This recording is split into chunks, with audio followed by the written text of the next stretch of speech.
Bismillahirrahmanirrahim. Wa aqimis shalah wa atuz zakah warka'u ma'ar rakiin. Shadaqallahul azim. Alhamdulillah segala puji bagi Allah Subhanahu wa taala. Senantiasa kita bersyukur kepada Allah Subhanahu wa taala atas nikmat yang telah Ia berikan kepada kita semua.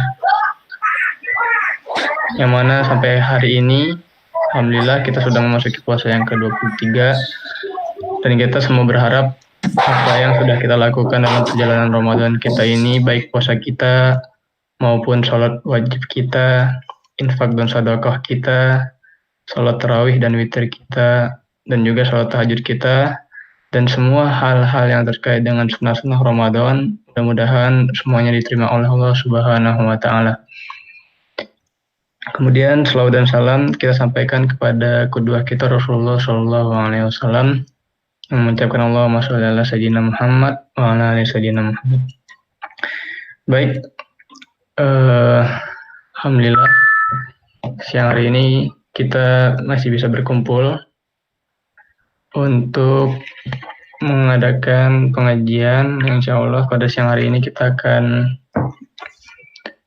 bersilaturahmi dengan Ustadz kita dari Indonesia, yaitu Ustadz Asnan, yang insya Allah beliau akan berbagi sedikit ilmu kepada kita tentang zakat. Namun sebelum itu, mari kita buka acara pada siang kali ini dengan membaca basmalah. Bismillahirrahmanirrahim. Baik, acara selanjutnya itu tilawah yang insya Allah akan disampaikan oleh saudara kita Mas Fadli. Kepada Mas Fadli insya Allah dipersilakan waktunya.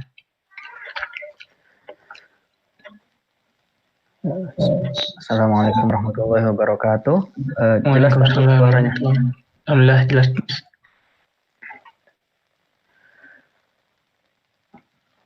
A'udzu billahi minasy syaithanir rajim. Khudh min amwalihim shadaqatan tutahhiruhum wa tuzakkihim biha wa shalli alaihim inna salataka sakanun lahum wallahu sami'un alim. Alam ya'lamu anna Allah huwa yaqbalu at-taubata 'an 'ibadihi wa ya'khudhu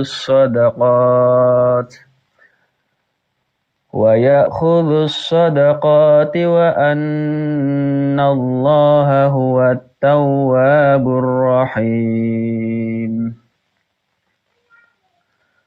Wa qul i'malu fasayarallahu 'amalukum wa rasuluhu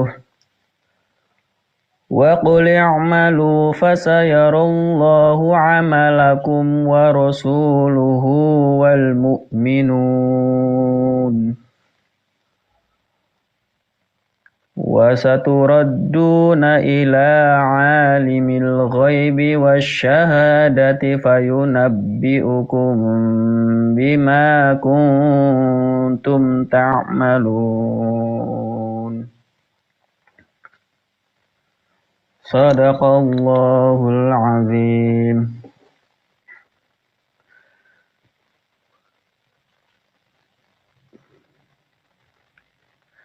Aku berlindung kepada Allah dari godaan syaitan yang terkutuk.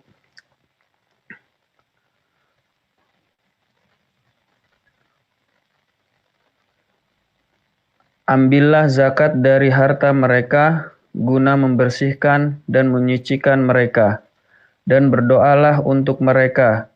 Sesungguhnya doamu itu menumbuhkan ketentraman jiwa bagi mereka. Allah Maha mendengar, Maha mengetahui. Tidakkah mereka mengetahui bahwa Allah menerima taubat hamba-hambanya dan menerima zakatnya, dan bahwa Allah Maha penerima taubat, Maha penyayang. Dan katakanlah, Bekerjalah kamu, maka Allah akan melihat pekerjaanmu. Begitu juga Rasul-Nya dan orang-orang mukmin. Dan kamu akan dikembalikan kepada Allah yang mengetahui yang gaib dan yang nyata. Lalu diberitakannya kepada kamu apa yang telah kamu kerjakan. Maha benar Allah atas segala firman. Assalamualaikum warahmatullahi wabarakatuh. Waalaikumsalam warahmatullahi wabarakatuh. Terima kasih Mas Fadli atas pembacaan ayat Al-Qur'annya. Baik, mungkin langsung saja kita masuk ke acara selanjutnya, yaitu materi. Namun sebelumnya saya akan menampilkan sedikit biografi kepada kita semua, yaitu biografi Ustadz Asnan Purba, LC MPDI yang lahir di Medan 11 Januari 1980. Kemudian pendidikan dan pengalaman organisasi beliau sarjana syariah S1 di Universitas Al-Azhar Kairo. Kemudian Magister Manajemen Pendidikan Islam di UIK Bogor. Juga pernah menjadi ketua Yayasan Bakata Bogor tahun 2015 sampai 2016. Kemudian juga kepala sekolah menengah atas Sahid Islamic International Boarding School tahun 2016 sampai tahun 2018. Dan sekarang kepala pendidikan ekonomi Islam dalam ilmu sosial Fakultas Tarbiyah di Institut Tazkiyah. Insyaallah pada siang hari ini beliau akan sedikit berbagi kepada kita mengenai zakat, yang mana zakat adalah termasuk daripada rukun Islam kita, dan insya Allah akan kita tunaikan di akhir Ramadan kita ini. Mungkin ada beberapa pertanyaan mungkin nanti tentang zakat bisa insya Allah ditanyakan kepada beliau. Nah, sekarang insya Allah saya akan persilakan kepada Ustadz Asnan. Assalamualaikum Ustadz. Waalaikumsalam warahmatullahi wabarakatuh. Untuk waktu dan tempat saya terima kasih Ustadz. Baik, saya present. Ini di off-kan dulu present Pak ini ya. Ya Ustadz. Saya stop dulu. Baik. Bismillahirrahmanirrahim. Assalamualaikum warahmatullahi wabarakatuh. Alhamdulillahi wa kafa wassalatu wassalamu ala al-habibil mab'utsil mustafa Muhammadin sallallahu alaihi wasallam wa huwa khairul huda wa ala alihi wa ashabihi wa man ihtada wa ba'du. Para jamaah, saudara-saudara saya yang dirahmati Allah Subhanahu wa taala. Yang pertama, ada kebahagiaan tersendiri bagi saya. Karena kalau kita lagi di luar negeri ini kan sekarang lagi ada namanya Persatuan Diaspora ya. Saya juga termasuk pernah ikut juga persatuan ini ketika saya di Al-Azhar tahun 99 sampai 2005. Kalau kita di sana persatuannya PPI ya, Persatuan Pelajar Islam, lalu cabang Mesir. Alhamdulillah jadi ada kebersamaan bersama, kita bisa silaturahim. Apapun ceritanya di negeri orang, tetap kita juga menginginkan suasana berlebaran seperti di negara sendiri. Sehingga kalau di Mesir itu, saya kalau lebaran tuh nanti KBRI kumpul di sana kan, ketemu sama seluruh orang-orang Indonesia yang ada di Mesir dan sekitarnya. Tentu hari ini menjadi hal yang baik, kita bisa silaturahim. Mudah-mudahan Allah berikan keberkahan, dan niat kita adalah sama-sama wa tawassaw bil haq wa tawassaw bis sabr, dan untuk mendapatkan barokah di bulan Ramadan dengan menuntut majelis ilmu, dan semoga ini menjadi salah satu amal kebaikan yang diridhoi oleh Allah Subhanahu wa taala. Para jemaah yang saya muliakan dan dirahmati Allah Subhanahu wa taala, kedengaran suara saya Pak ya? Saya lanjut ya. Kedengaran insyaallah. Alhamdulillah. Ada problem disampaikan saja. Nah, insyaallah kedengaran. Materi kita hari ini sebenarnya materi yang cukup sering kita dengar. Bahkan sebelum saya mulai di negara kita itu akan muncul istilah zakat fitrah, dan lalu muncul nanti sedikit perdebatan di medsos ya, yang benar zakat fitri atau zakat fitrah kan begitu ya. Kalau kita buka nanti literatur kita fikih Contohnya buku Fikih Empat Mazhab, Al-Islam wa Adillatuh, karya Dr. Wahbah Zuhaili, rahimahullah, dia menggunakan kalimat sadaqatul fitri. Tapi kalau kita buka kitab Syafi'i dan lain sebagainya menggunakan zakatul fitri. Lalu di Indonesia berubah menjadi zakat fitrah. Itu saja sudah dipersoalkan yang benar zakat fitrah atau zakat fitri. Sedekah fitri atau sedekah fitrah. Dua-dua namanya secara bahasa tidak salah. Zakat fitrah juga benar karena ada rujukannya di beberapa literatur kitab fikih, tapi yang paling banyak dipakai min akbaris sya'i'ah, hal yang paling banyak dipakai syai' atau masyhur adalah zakat fitri karena terkait dengan sholat Idul Fitri. Nah, itu yang menjadi bahasan kita hari ini, mengambil hikmah dan nilai dari sebuah zakat fitri. Meskipun nanti penggunaan zakat fitrah tidak ada masalah, dua-duanya benar, hanya lebih banyak dipakai kalimat zakat fitri dalam literatur fikih, tapi sehari-hari kita sering menggunakan zakat fitrah. Tidak ada yang salah, sama-sama namanya benar. Definisi zakat, kalau kita ambil, karena ini berkaitan dengan zakat, tentu dalam bahasa dikatakan an-nama wa ziyadah wa taharah. Zakat itu yang pertama an-nama, berkembang, yang kedua az-ziyadah, bertambah, yang ketiga at-taharah, suci atau bersih. Dari semua literatur fikih, tiga ini pengertian secara etimologi. Lughatan, secara bahasa adalah an-nama, berkembang, kemudian az-ziyadah, bertambah, dan kemudian at-taharah, suci. Baru secara istilahan dikatakan itu juz'un ma'lum min malin ma'lum ila ta'ifatin makhsusah bi syara'ita makhsusah.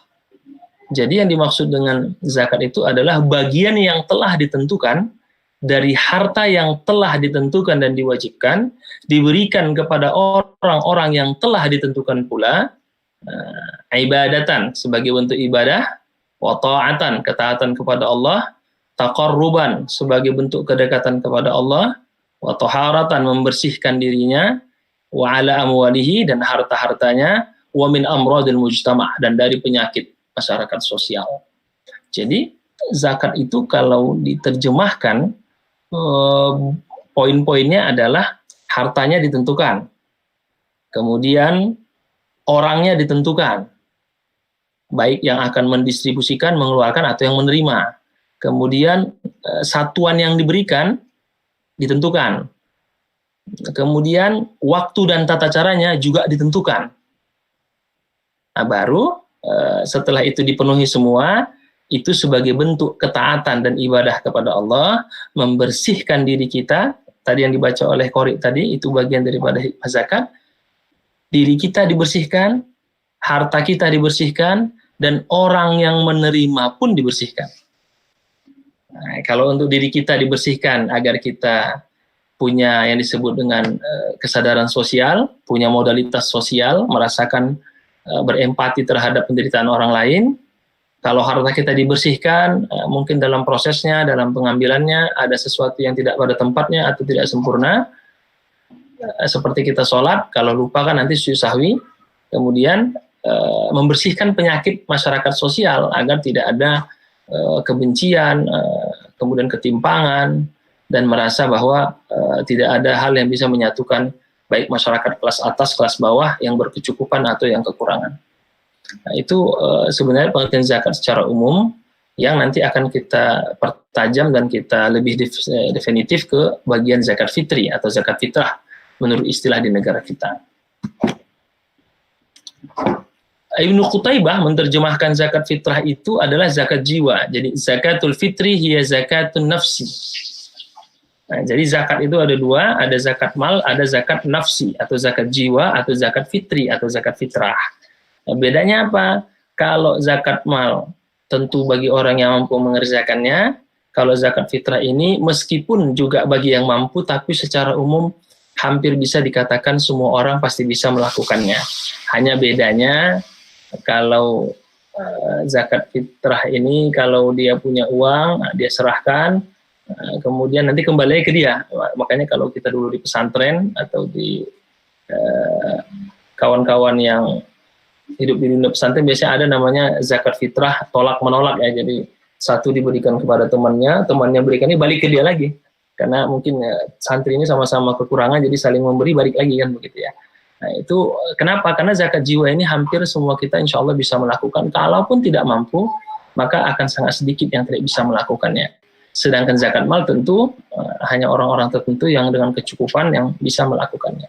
Jadi Ibnu Qutaybah mengatakan zakat fitri itu disebut dengan zakatun nafsi, zakat jiwa, karena diambil dari fitrah kita sebagai manusia bahwa semua kita insya Allah bisa melakukan karena fitrah kita semua ingin membersihkan diri.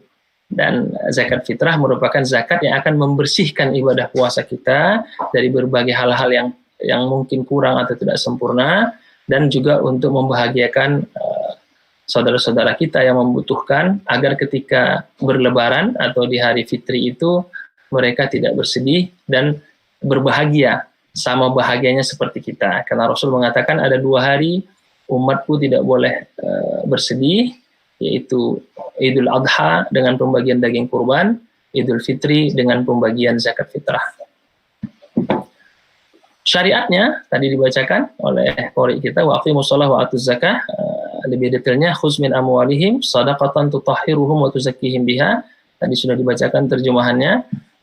Kemudian syariat zakat, tentu rukun Islam, bunyal Islamu ala khamsin, syahadatu an la ilaha illallah wa anna Muhammadar Rasulullah wa iqamus shalah wa ita'iz zakah.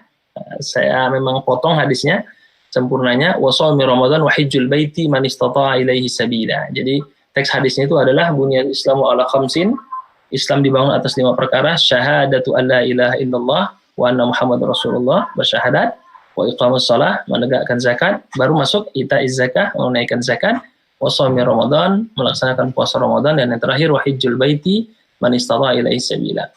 Nah, tapi ada hadis yang kedua, dan ini menjadi kata kunci terkait dengan distribusi zakat, baik fitrah maupun zakat mal. Apa itu kata Rasul? A'limhum annallaha iftarada alaihim sadaqatan tu'khas.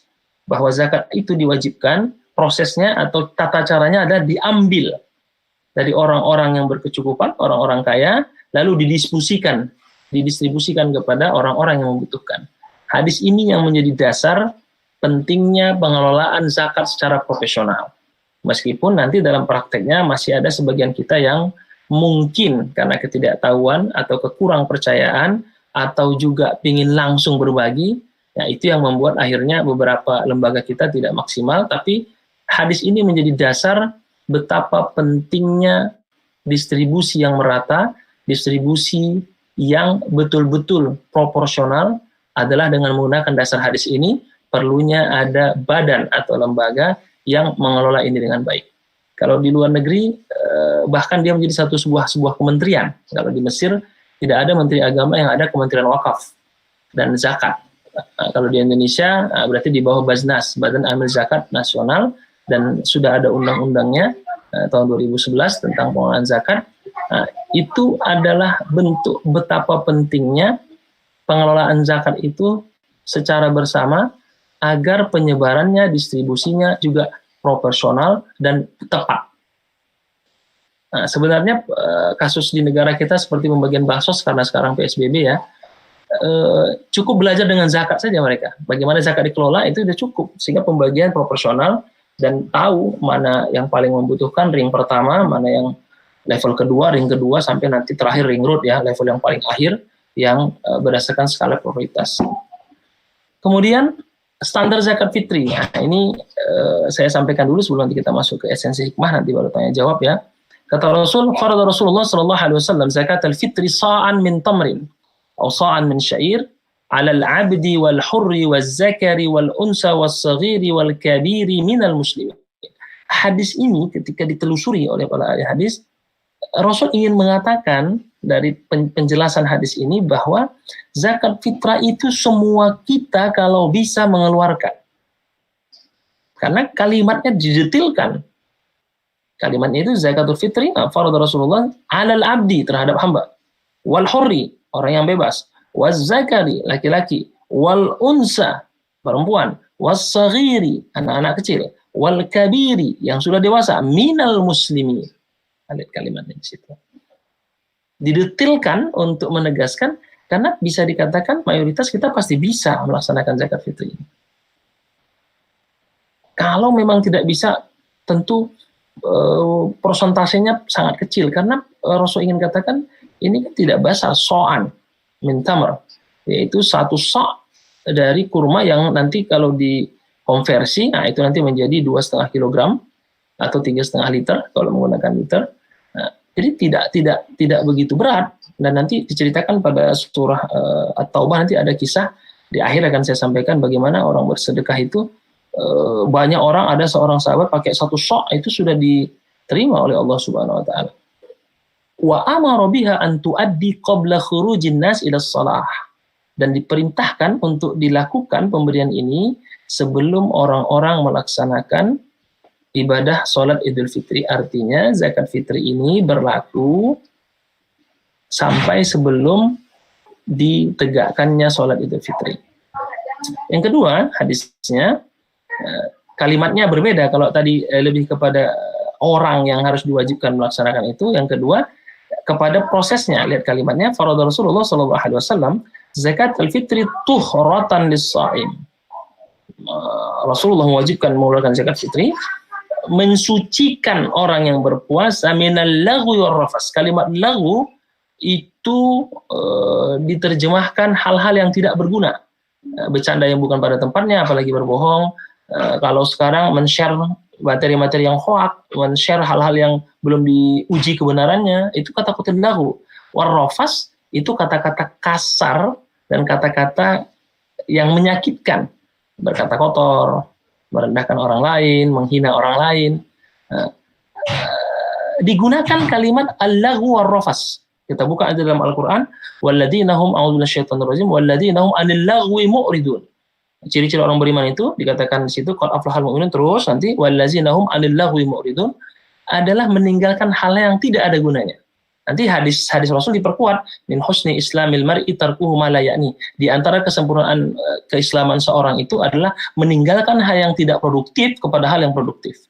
Baru warrafas, rafas itu lebih kepada yang sifatnya sensual, hal-hal yang membatalkan, yang pikiran kotor, dan itu dikatakan oleh Allah pada surah Al-Baqarah 186 atau 187, uhilla a'udzu minasyaitonir rajim, uhilla lakum lailatas siyamir rafath ila nisaikum.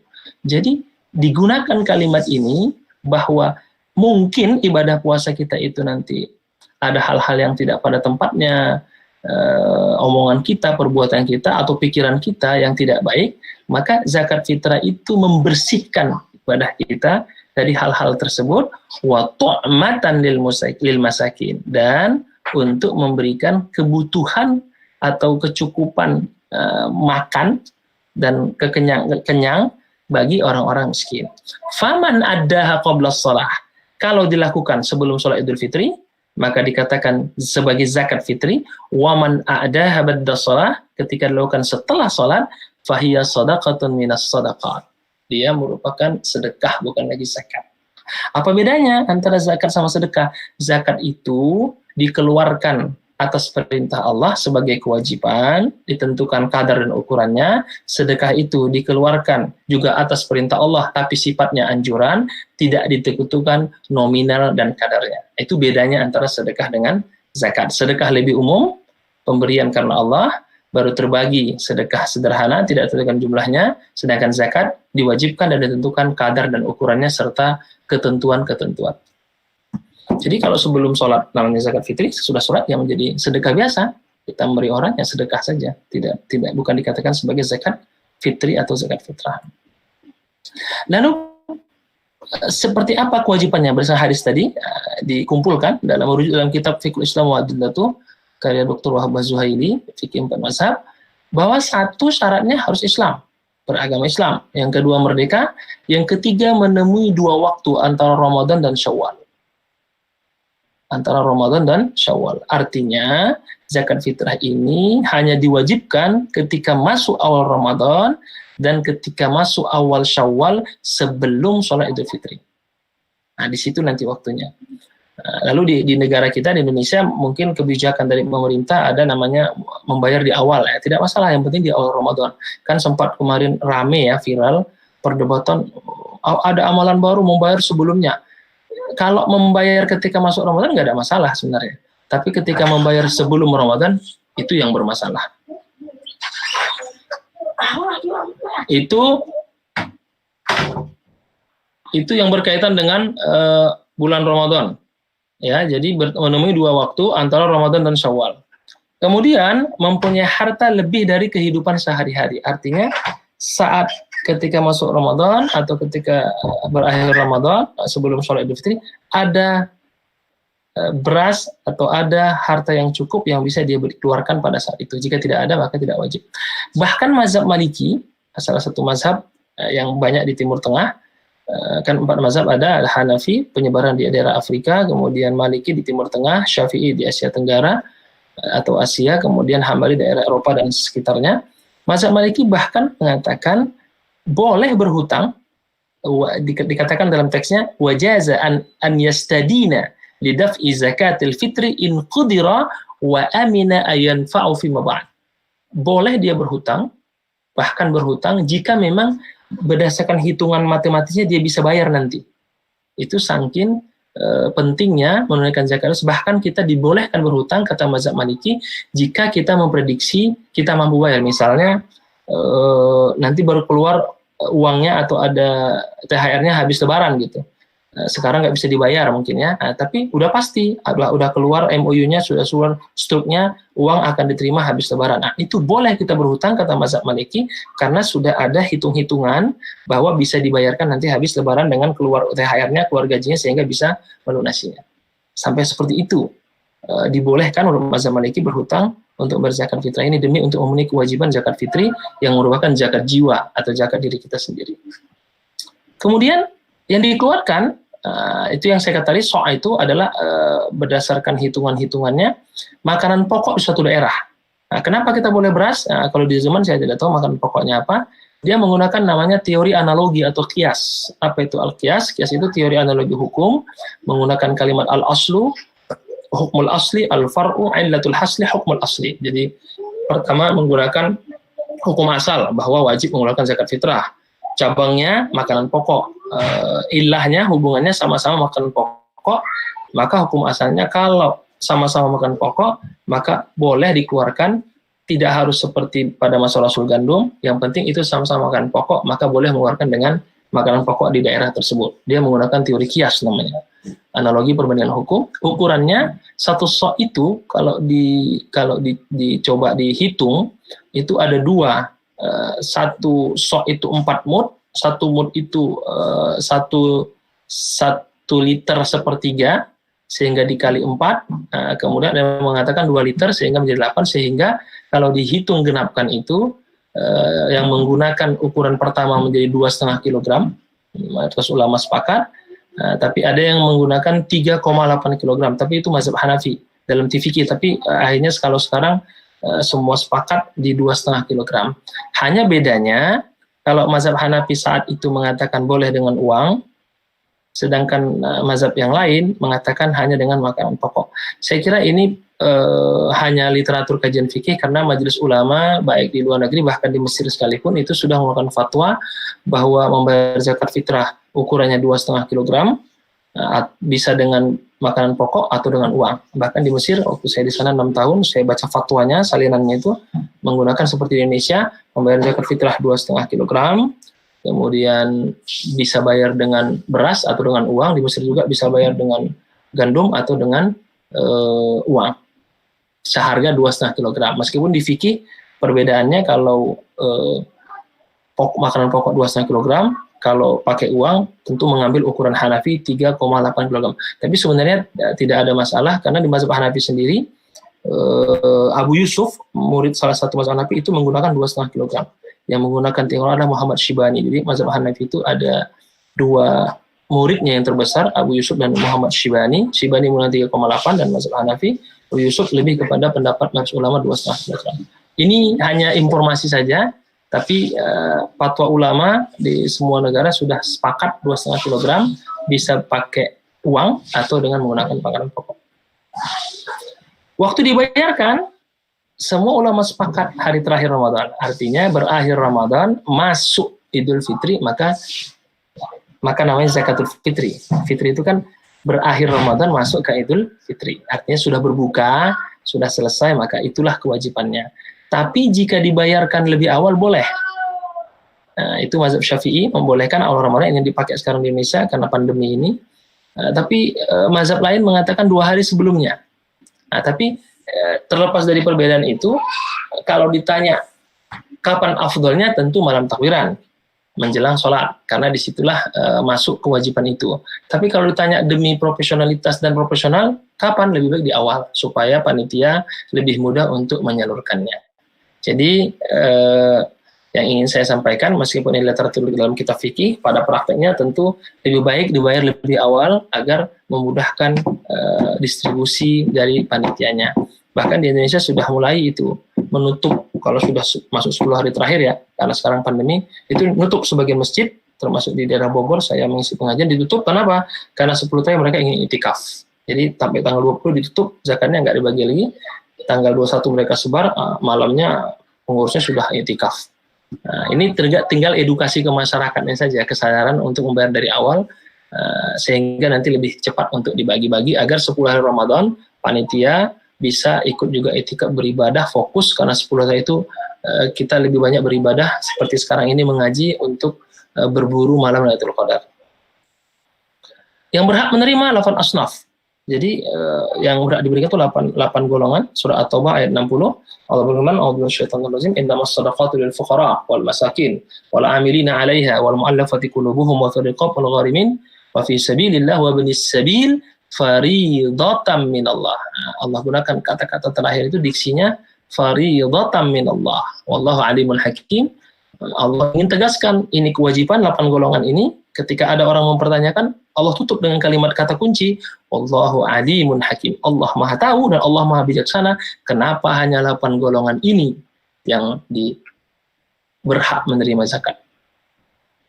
Karena akan banyak kajian-kajian mengatakan kenapa hanya 8 golongan. Allah sudah tutup kalimatnya, Wallahu alimun hakim. Allah Maha tahu dan Maha bijaksana untuk menentukan itu. Distribusinya mazhab Syafi'i karena di Indonesia itu kalau bisa 8-nya ada silahkan, meskipun dalam prakteknya kalau sekarang kita buka tinggal 6.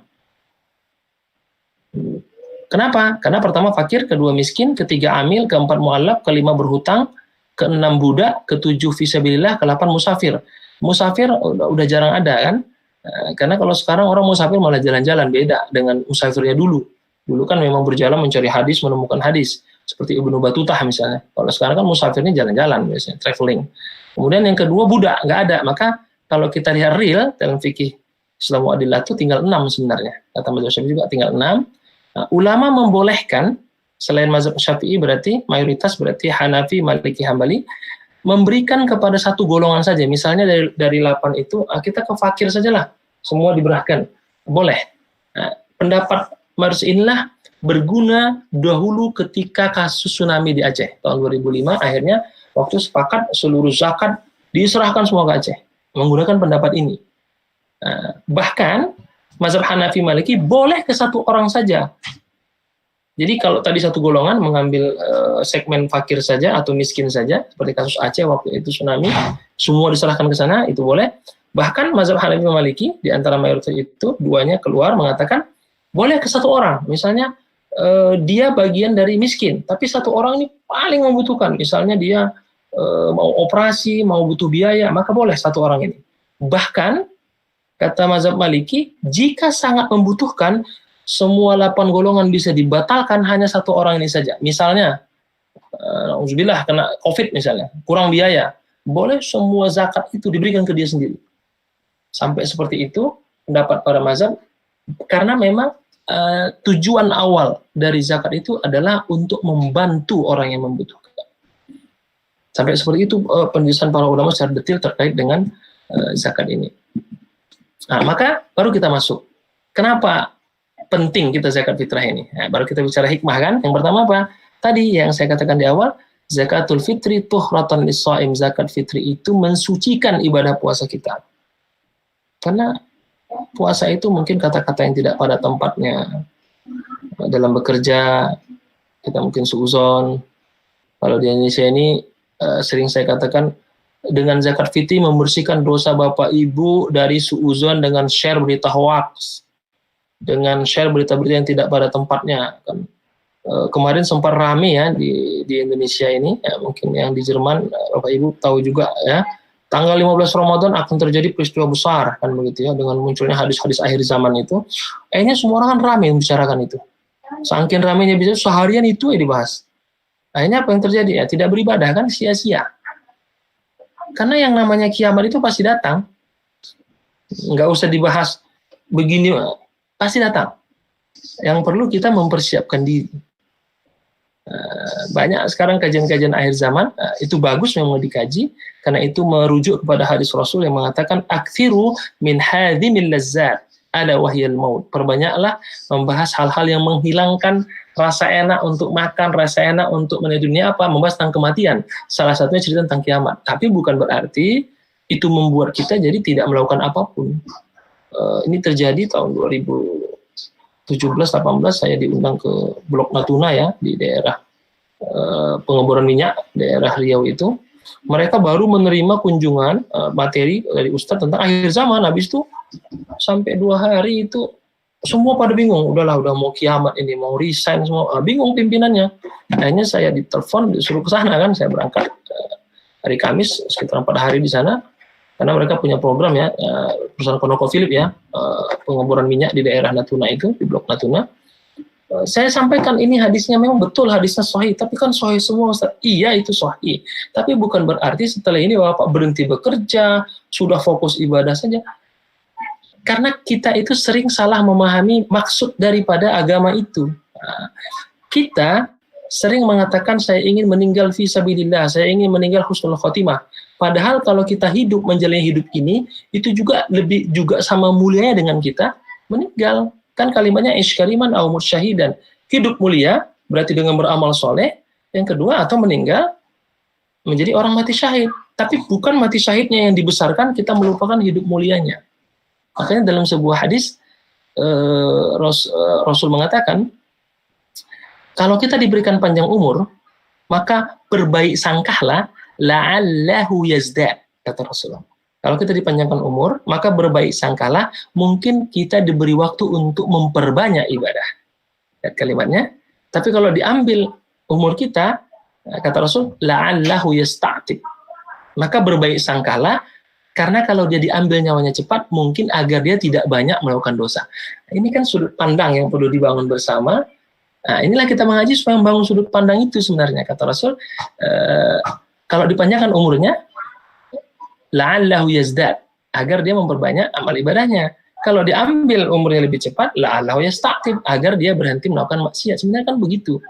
Nah, jadi zakat fitrah itu gunanya apa? Membersihkan ibadah puasa kita yang mungkin ada lahu, ada hal-hal yang tidak kurang berguna, dan rofas, ada kata-kata kasar, kata-kata keji.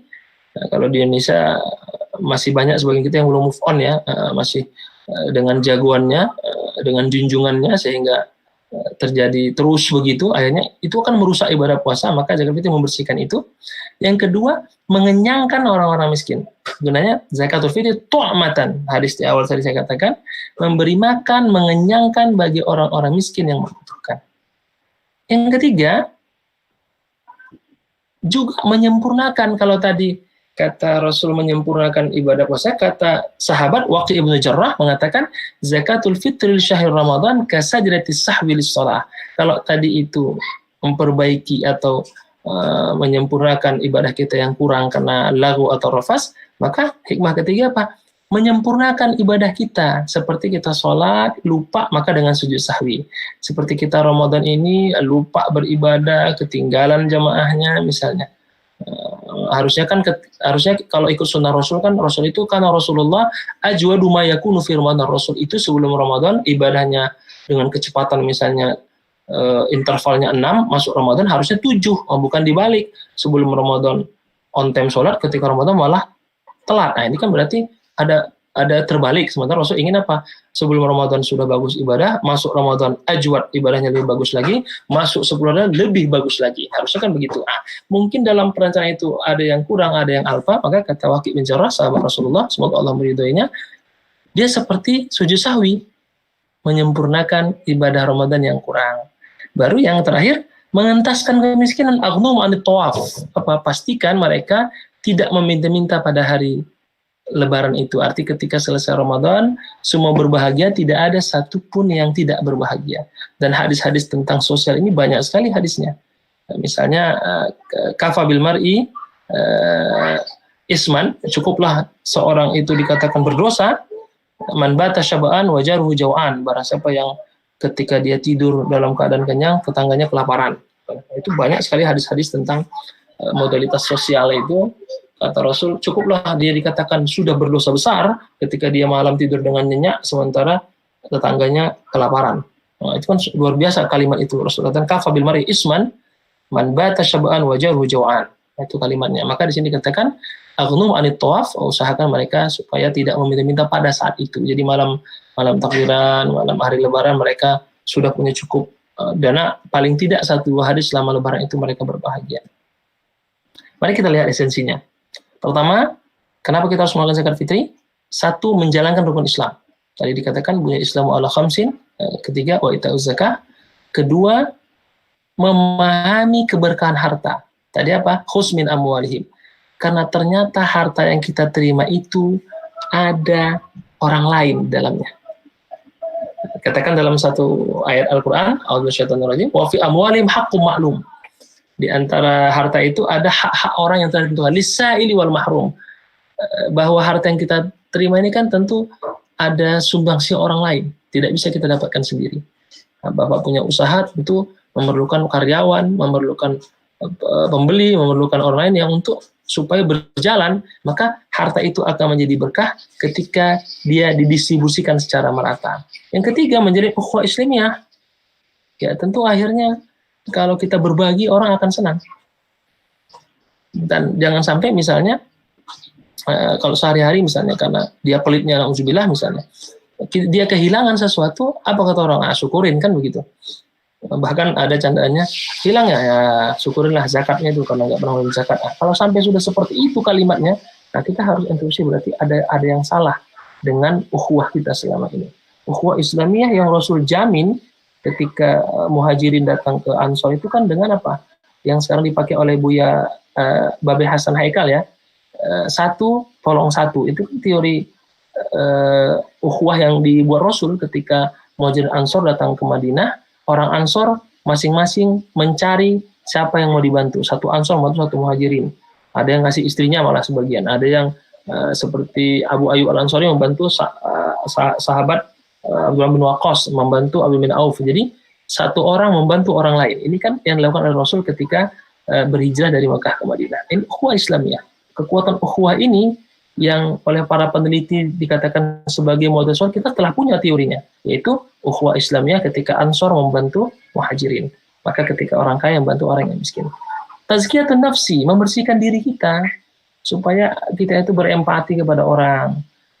Hari ini kita mungkin posisinya lagi memberi, mungkin suatu saat kita diberi, atau sebaliknya orang yang saat ini diberi, di masa akan datang dia bisa memberi. Maka ini penting dibangun. Kemudian memahami ilmu pembersih amal, bahwa amal kita ini harus dibersihkan dengan cara membantu orang lain. Yang tadi itu kan untuk membersihkan ibadah kita yang amal kita yang kotor dengan cara membayar zakat fitrah. Dan yang terakhir, sebagai bentuk takaful ijtimai. Apa itu? Memahami pentingnya tanggung jawab sosial. Jadi 6 esensi ini menjadi dasar kenapa kita melakukan zakat fitri, agar hak-hak orang yang membutuhkan tersalurkan sesuai dengan kebutuhannya. Ini kisah yang saya ceritakan tadi dalam surah At-Taubah ketika Rasul akan mengadakan perang Tabuk. Saat itu kondisi keuangan negara sangat susah. Rasul membuka pintu siapa yang mau bersedekah. Saat itu Abdurrahman bin Auf bersedekah dengan 4.000 dirham. Kemudian dikatakan dalam riwayat lain 8.000 dirham. Abdurrahman bin Auf dia punya uang 8.000 dirham, 4.000 dia serahkan untuk kas negara, 4.000 untuk keluarganya. Lalu Rasul katakan, barakallahu fi ma ataita wa amsakta. Ini yang menjadi doa kalau kita menyerahkan zakat ya. Nah, terus kemudian datang lagi perempuan lain dari Nadir menyerahkan 1/8 dari hartanya 80.000 dirham. Kemudian datang Umar, datang Asim bin Adi Al-Ansari menyerahkan 70.000, kalau sekarang berarti 70 ton ya, dari hasil buminya, yaitu kurma. Utsman bin Affan datang lagi dengan sedekah yang lebih besar lagi. Tapi datang seorang Uqail, Abu Uqail atau Abu Akil dikatakan itu, ada Uqail, ada Akil, itu menyerahkan satu sok. Satu sok itu yang saya katakan tadi sebesar zakat fitrah 2,5 kg. Waqala, aku mendapatkan 2 sok 5 kg, separuhnya aku serahkan untuk perang Tabuk ini, separuhnya lagi untuk keluargaku. Apa kata Rasul? Masukkan, catat ini sebagai bagian dari sumbangsi Abu Akil atau Abu Uqail. Nah, ketika dia menyerahkan itu, orang-orang munafik mengatakan, alah, Abu Akil itu supaya dikatakan bergabung saja, kan semua orang nyumbang 40.000 dirham, 80.000 dirham, Abu Uqail hanya sebesar 2,5 kg. Itu paling supaya dia ada nama aja biar dibilang berkontribusi lah, hanya riya. Maka turunlah ayat menegaskan alladzina yalmizunal mutawwi'ina minal mu'minin fis shadaqat walladzina la yajiduna illa juhdahum fayasakhruna minhum sakhirallahu minhum walahum adzabun. Orang-orang yang merendahkan pemberian orang yang sedikit itu, yang menurut mata mereka sangat tidak ada gunanya, tapi di mata Allah itu sangat bermanfaat. Kata Imam Qushairi dalam tafsirnya, Allah ingin mengatakan bahwa Allah akan menghargai sekecil apapun yang diberikan asal dia ikhlas. Wa qalilun ahlil ikhlas afdal min katsiri ahlin nifaq. Sedikit yang diberikan oleh orang yang ikhlas itu jauh lebih baik, kata Imam Qushairi penjelasan tafsirnya, daripada yang banyak tapi oleh orang munafik. Ini yang akhirnya penting kita garis bawahi. Kesadaran kita untuk memberi itu harus kita bangun dengan hadis Rasul yang cukup terkenal, al-yadul ulya khairu min yadis sufla, tangan di atas lebih baik daripada tangan di bawah. Itu diterjemahkan dalam artian bebas adalah mental dermawan itu jauh lebih berharga daripada mental pengemis. Saya kira itu penjelasannya. Yang lain kita bisa diskusikan. Mohon maaf jika ada kata kurang berkenan. Assalamualaikum warahmatullahi wabarakatuh. Waalaikumsalam warahmatullahi wabarakatuh. Terima kasih, Ustaz. Baik, mungkin ada pertanyaan ya dari kita. Silahkan di drop di kolom chat yang mau bertanya, atau langsung tanyakan kan boleh mikrofonan ya, atau tanya kepada Ustaz. Silahkan.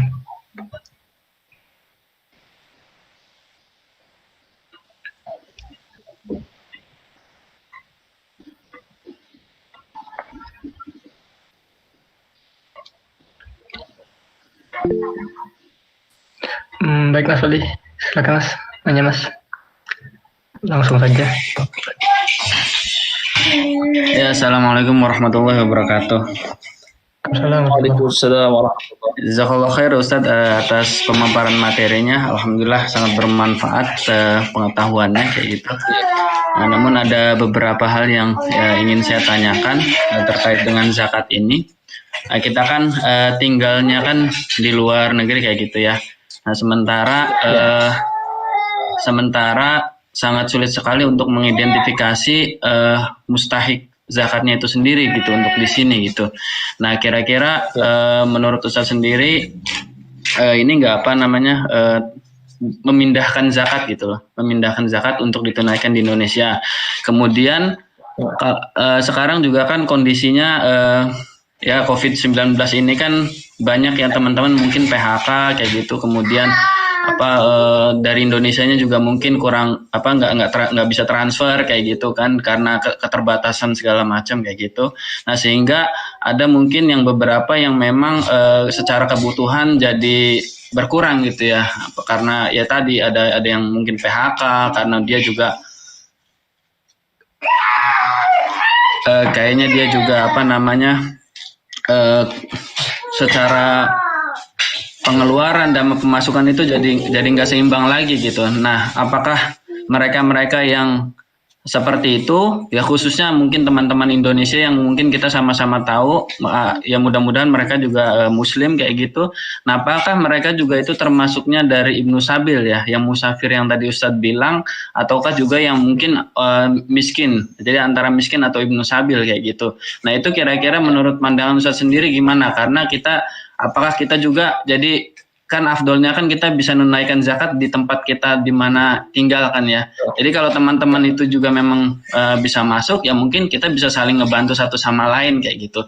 Nah itu aja mungkin yang ingin saya tanyakan. Ya mungkin mudah-mudahan Ustadz bisa menjawab sama menanggapinya. Terima kasih Ustadz. Assalamualaikum warahmatullahi wabarakatuh.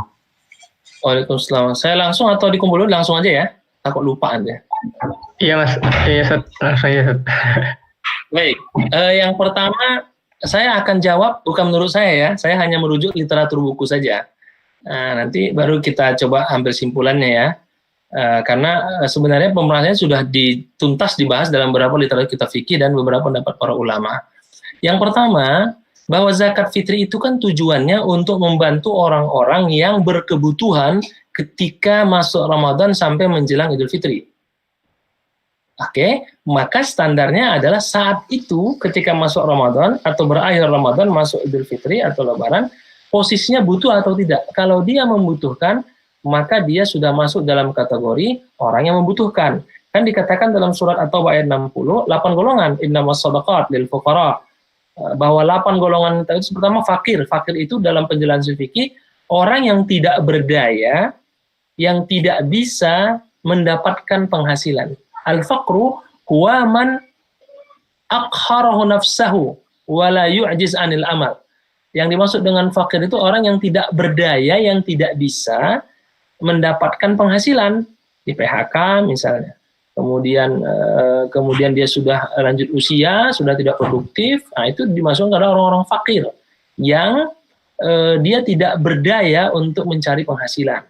Baru kedua al-miskin. Al-miskin man la maskana lahu. Diterjemah dalam fikih orang yang penghasilannya tidak cukup. Misalnya dia kebutuhan satu hari $10 atau $5. Dia hanya punya uang $3, dia kekurangan. Harusnya makan sehari 2 kali, dia hanya bisa sekali. Ini orang miskin. Ada penghasilan tapi tidak mencukupi. Yang ketiga, amil, ya petugas. Yang sekarang dengan gerakan volunteer ya. Baru mu'allaf, orang yang baru masuk Islam, yang memang dia masuk Islam meninggalkan seluruh hartanya, dia menjadi membutuhkan, maka dibantu agar dia tidak kembali lagi murtad, kembali ke agamanya di awal. Kemudian orang yang berhutang, al-gharim, termasuk orang yang mungkin di PHK banyak hutangnya, usaha bangkrut, kolaps, nah itu bisa masuk. Kalau budak, nah itu ulama masih tidak sepakat menerjemahkan dengan narapidana, kita tinggalkan, kita nggak bahas masalah budak. Fisabilillah, itu orang-orang yang menuntut ilmu dan kuliah, yang akhirnya tidak dapat kiriman kuliah, bisa dibantu dengan fisabilillah. Dan wabnis sabil, orang-orang yang musafir, tiba-tiba di jalan kehabisan bekal, dia boleh minta menggunakan itu untuk pulang kembali ke negaranya. Nah, tinggal diambil saja, tapi harus diambil salah satu, jangan semuanya diambil. Jadi 7 ya, budak kan sudah nggak masuk, salah satunya diambil.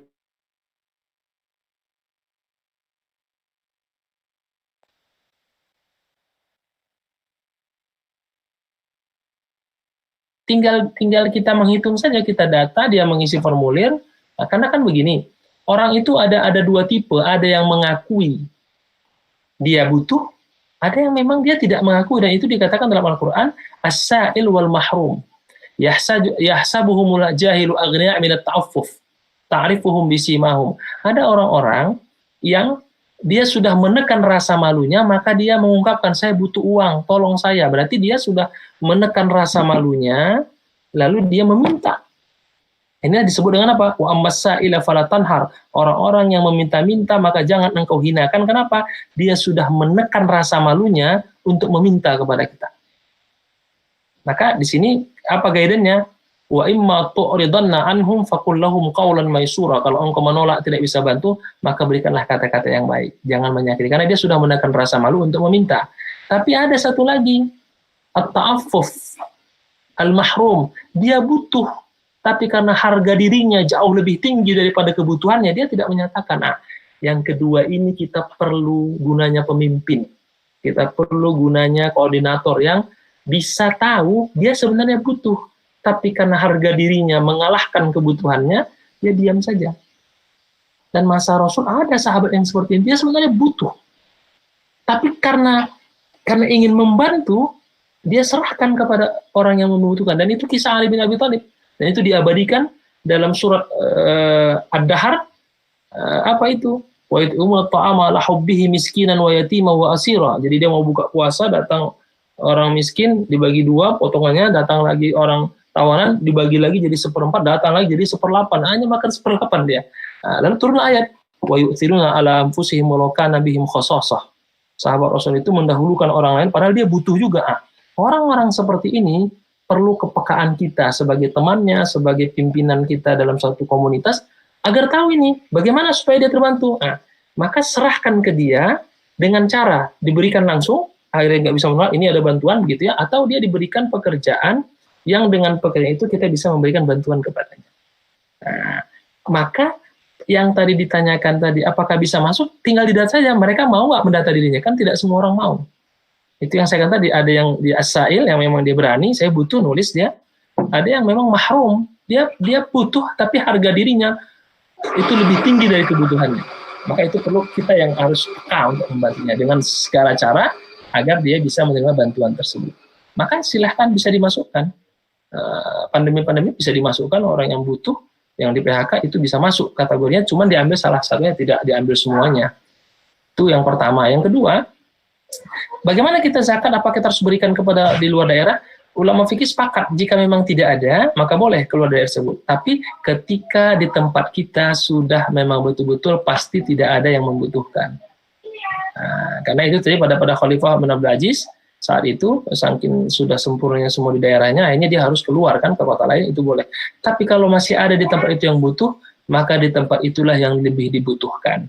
Bahkan mazhab Syafi'i mengatakan boleh juga, tapi paling tidak melebihi farsakh, tidak melebihi kalau kita mengadakan musafir ya 90 km, itulah selingnya yang boleh diberikan. Di luar itu harus dipastikan bahwa datanya benar, bahwa sekitar itu sudah tidak ada lagi yang membutuhkan. Karena kata Rasul mengatakan ibda binafsik, mulailah dengan dirimu, wa ala iyalik, dengan keluargamu, wa ala haulik, orang sekitar dan orang-orang. Jadi skala itu sudah jelas. Kata Al-Quran dan hadis Rasul, wa atuzal qurba, berikanlah hak itu kepada siapa? Wa atu haqqahu zal qurba, kerabat kita, orang yang membutuhkan. Baru kan lihat dulu kalimatnya, wa atu haqqahu wa atuzal qurba haqqahu, berilah haknya kepada orang yang kerabat. Wal yatama, jadi kan pertama kerabat dulu, orang sekitar kita, saudara kita, baru yatim, miskin, dan seterusnya. Jadi sudah ada aturannya sebenarnya. Hanya kadang-kadang mohon maaf ya, kalau saya salah ucap, kadang-kadang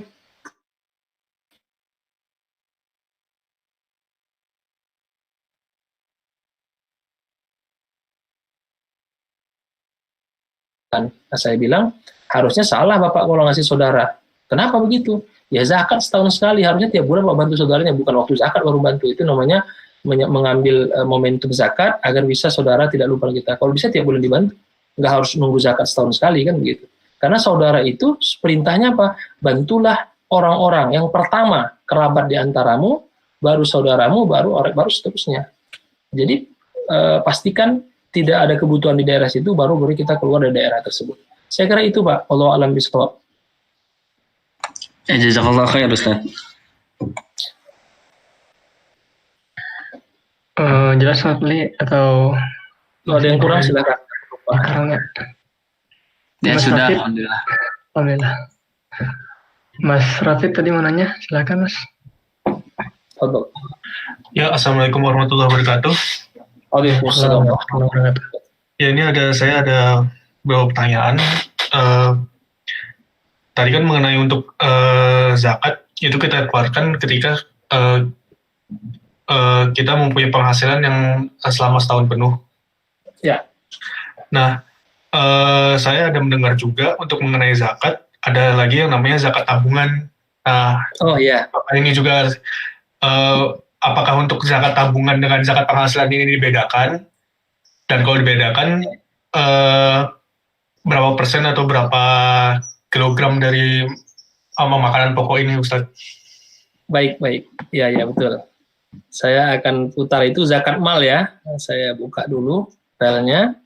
Nanti baru kita hitung sama-sama ya.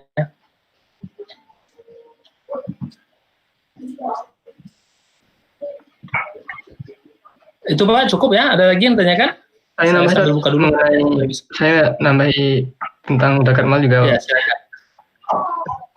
jadi gini, kalau misalnya orang udah mengeluarkan zakat mal gitu kan, terus setelah itu dia nabung lagi nih, terus nyisihin hartanya lagi nih, setelah dia ngeluarin zakat, terus pada saat tertentu nilai tabungannya udah sampai nisab lagi, apakah orang tersebut masih harus mengeluarkan zakat atau gimana gitu?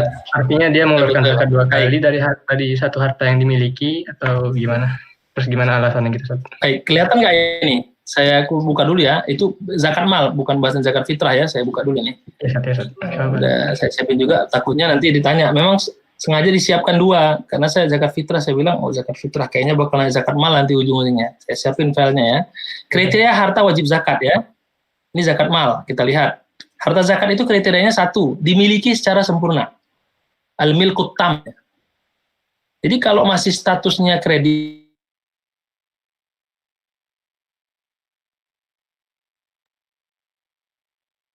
masih apa ya, 80% sudah milik kita, belum. Dia harus ingkrah kalau bahasa hukumnya, bahwa itu milik kita sempurna, tidak ada sengketa, tidak ada perdebatan. Atau kalau dalam bentuk uang, tidak ada 1 peser pun yang masih punya orang lain. Dimiliki secara sempurna. Kalau tidak sempurna, maka bukan milik kita. Yang kedua, produktif. Hartanya itu harta yang produktif. Bukan harta yang disimpan di dalam tanah atau harta karun ya.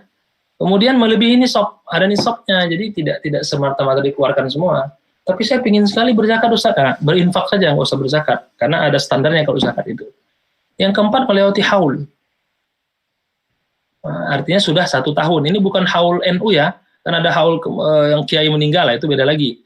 Itu haul lain lagi. Ini haul 1 tahun, 1 tahun hijriyah. Kalau yang itu kan itu haul tradisi ya, beda-beda lagi. Kemudian melebihi hajat. Apa itu?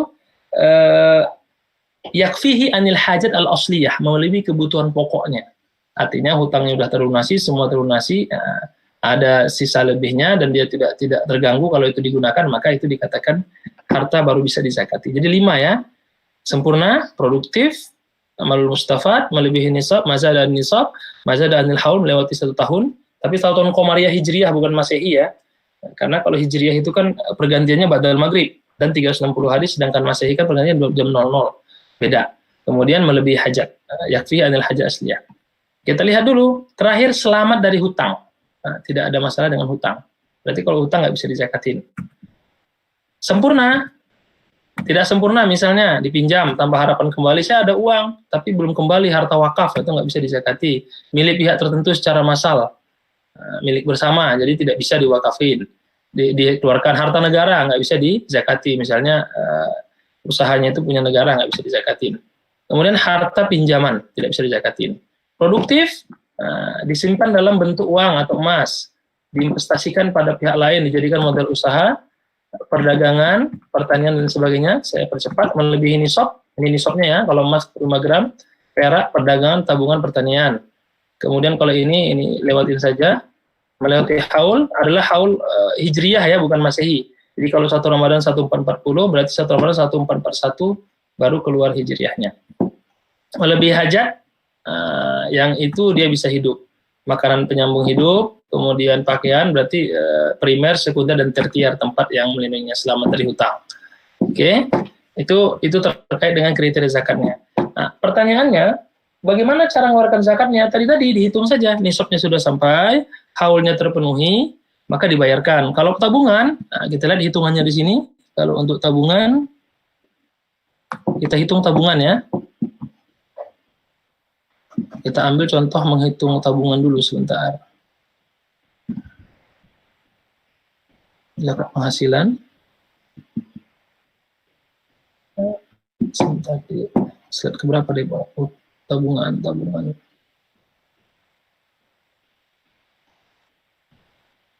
Nah, ini tabungan nih. Kita lihat ya, kita hitung dulu.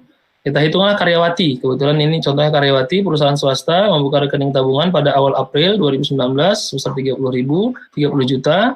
Dia menyimpan lagi, kemudian mengambil. Nah, ini kita lihat ininya, neracanya ya.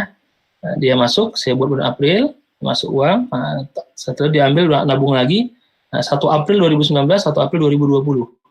Nah, kalau kita hitung secara hijriah, sudah masuk. Kenapa? Karena Masehi lebih banyak daripada hitungan daripada hijriah. Masehi 365 kan? Hijriah 360, berarti sudah masuk hitungannya. Nah, bagaimana menghitungnya? Kita lihat. Bulan April masuknya 30 juta, menabung 10 juta, menabung 10 juta, diambil 19 juta, tabunglah 18,5, dapat bagi hasil 20 juta. Nah, asumsinya adalah 85 gram emas, tapi ini asumsi 500.000 ya. Sekarang kalau kita buka internet sudah 19.000. Ini masih hitungan lama, kalau 1 gramnya 500.000. Sekarang LM saya buka tadi 904.000 per gramnya, berarti itu 42 juta ya. Maka bagaimana caranya? Bagi hasil, penghitungan zakatnya, saldo akhir tambah bagi hasil dikali 2,5%. Jadi 49.500.000 tambah 500.000 jadi 50 dikali 2,5%, 1.250.000. Jadi zakatnya dari tabungan itu di akhir nanti itu 1.250.000 rupiah. Nah ini berkaitan dengan kalau kita punya uang simpanan di tabungan. Tinggal dihitung saja apakah sudah sampai haul, kemudian nisabnya tercapai, maka otomatis biasanya kalau bank-bank syariah, kita nggak usah dipotong, udah dipotong otomatis sama mereka, karena mereka sudah ada sistemnya kan, ada pemotongan zakat. Nah, ada yang dipotong nunggu setahun, ada yang dipotong menggunakan per bulan, itu disebut dengan pengambilan zakat di awal. Menggunakan teori mazhab Syafi'i boleh bayar zakat di awal, jadi setahun itu misalnya 1 juta dibagi 12, berarti sekitar 100.000, maka dipotong per bulannya 100.000. Bisa juga seperti itu. Itu yang terjadi pada zakat penghasilan, dipotong gaji setiap keluar. Dengan menggunakan teori zakat pertanian, setiap panen kan langsung bayar zakat.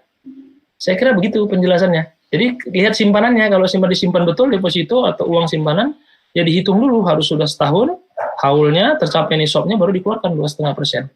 Tapi kalau untuk zakat penghasilan yang profesi itu menggunakan zakat pertanian, jadi setiap kali panen dibayar, berarti setiap kali gajian mencapai, maka dibayarkan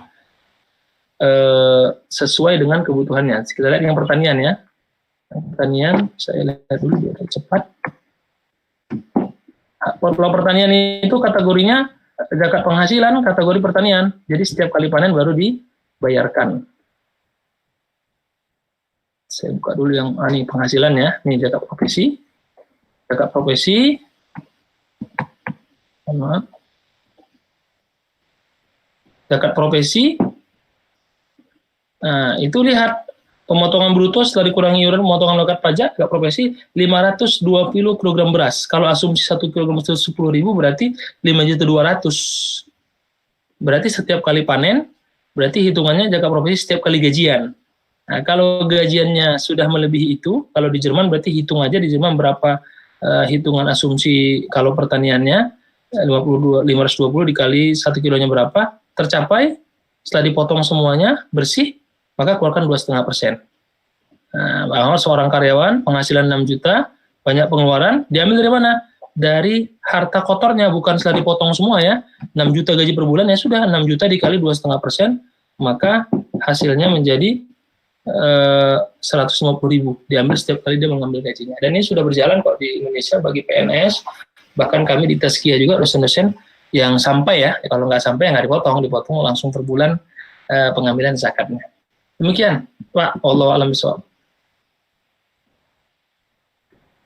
Ya, terima kasih Ustaz. Ya, terima kasih Ustaz. Udah jelas juga tadi penjelasannya. Baik, alhamdulillah. Mungkin masih ada yang mau nanya? Silakan. Sebelum bertanya, saya ingin menegaskan, saya ingin katakan begini, zakat itu adalah kewajiban bagi yang mampu. Oke Pak ya? Nah, jadi kalau memang kita ingin membantu saudara, jangan pakai zakat, karena cuma setahun sekali. Pakai infak sedekah. Itu jauh lebih besar manfaatnya, dan dipakainya bisa bebas. Kalau infak sedekah itu. Makanya sekarang di Indonesia yang lagi ramai kan gerakan wakaf, gerakan infak sedekah. Kenapa?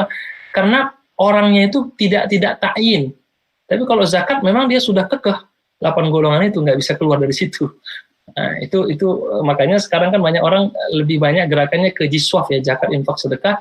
Infak sedekahnya yang dicoba dimaksimalkan karena dia pemakaiannya bisa tidak terikat oleh surat At-Taubah ayat 60. Tapi kalau zakat dia sudah final. Hanya 8 golongan tidak bisa lagi digunakan di luar itu. Kalau Allah bisa, silakan. Ya, kasih Ustaz. Ya. Masih ada lagi mungkin pertanyaan? Kita tunggu.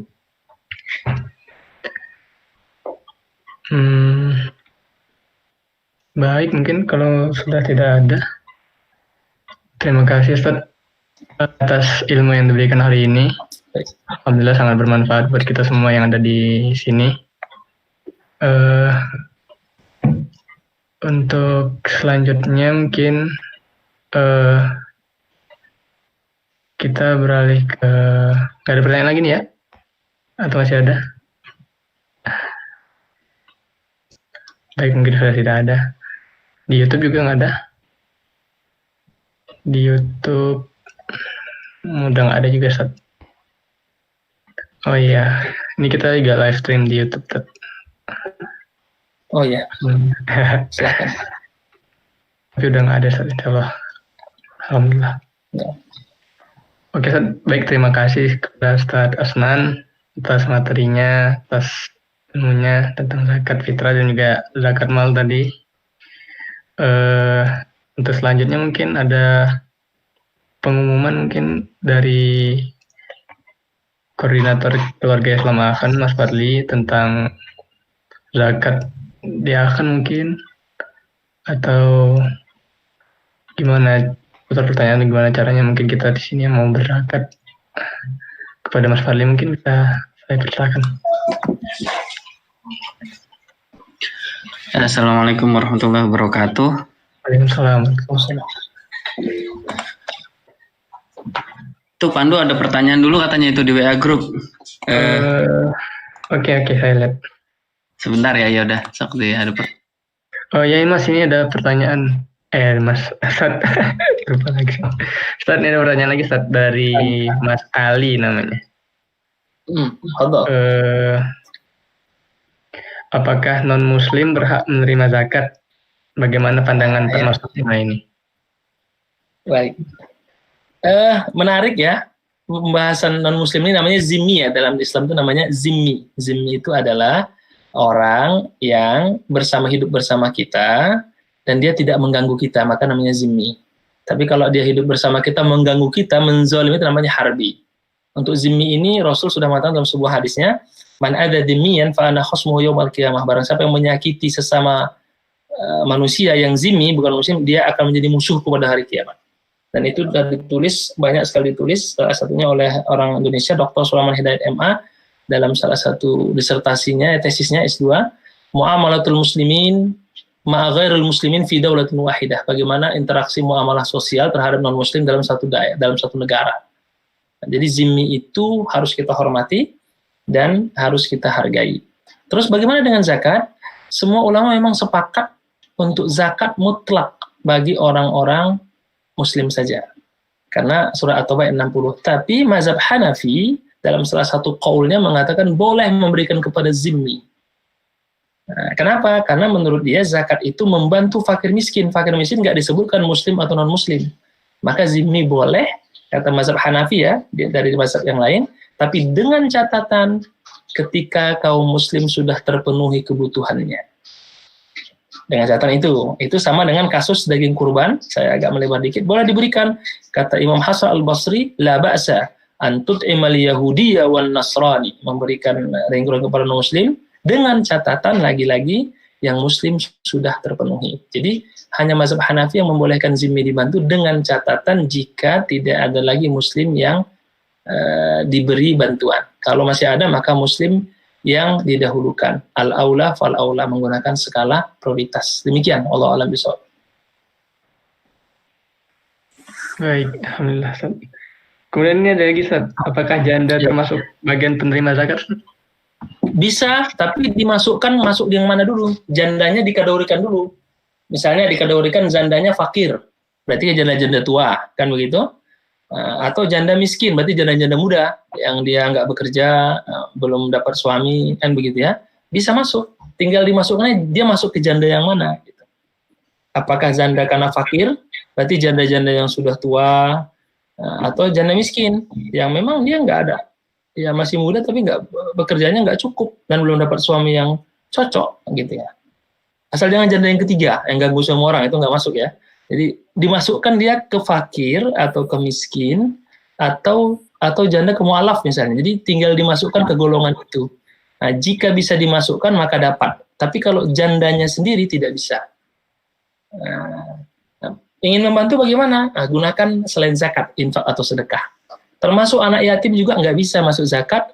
Kalaupun ingin dimasukkan anak yatim ke zakat, dia harus masuk ke salah satu dari 8 kategori yang disebutkan pada surah At-Taubah ayat 60. Jadi ke sana kembalinya.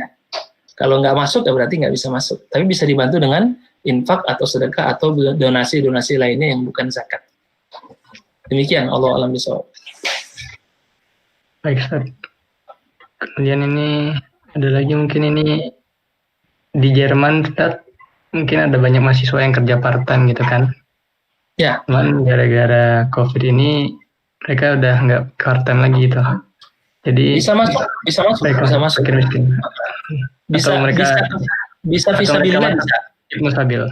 bisa masuk. Fisabilillah. Kalau ke miskin kan belum tentu semua mahasiswa mau ya dibilang miskin ya. Ada juga yang nggak mau. Itu yang saya bilang tadi. Saya di Mesir juga sama. Waktu itu kasus tahun 1989 kan itu masanya krisis moneter ya. Itu ada teman mahasiswa itu sampai dia masuk rumah sakit kelaparan. Itu yang tadi harga dirinya itu lebih tinggi daripada kebutuhannya. Ada orang begitu tipenya. Nah, kita harus punya kepekaan sosial di situ. Saya kebetulan bisa juga ketua mahasiswa. Jadi ya yang begitu harus kita cari bagaimana cara supaya dia mau menerima bantuan itu. Nah, itu tinggal kita kecerdasan sosial kita nanti. Karena dia kategorinya itu tadi al-mahrum, harga dirinya lebih tinggi daripada kebutuhannya. Ada yang begitu tapi nggak banyak. Yang banyak yang minta langsung banyak. Nggak butuh semua kan. Akhirnya ada yang ya namanya manusia ya. Kalau waktu itu datang ke Mesir itu Pak Hasan Wirayuda ya, dia kan anggota di PBB ya, Menteri Luar Negeri Masa Megawati ya. Kan dia bilang mental miskin yang susah dihilangkan katanya. Jadi dia nggak butuh tapi daftar gitu ya. Seperti kalau di Indonesia bantuan itu harusnya orang yang tidak mampu tapi yang mampu mau juga gitu. Lumayan. Kalau kata sebagian kawan-kawan itu lumayan, nambah uang tambahan katanya. Ada juga niatnya untuk bantu teman. Nah, ini yang perlu kita edukasi lah. Tapi tidak bisa kita rendahkan atau kita permalukan karena bisa jadi dia juga mungkin butuh. Nah, yang perlu kita edukasi masih ada loh yang lebih membutuhkan. Nah, membangun itulah yang harus kita terus dakwahkan kepada teman-teman kita. Biasalah kalau mahasiswa butuh nggak butuh kadang-kadang ngambil juga gitu, lumayan biasanya begitu jawabannya. Itu yang perlu kita edukasi.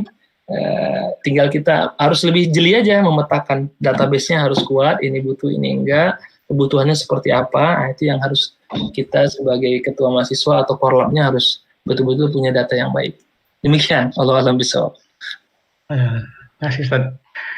Ya, makasih Ustaz. Terima kasih. Semoga mengedukasi kita semua di sini. Semoga kita tidak termasuk mahasiswa yang bermental miskin. Amin. Ya Ustaz, mungkin Mas Wali bisa kita lanjutkan Mas pengumumannya Mas. Terima kasih Ustaz. Ya, Allah a'lam bishawab.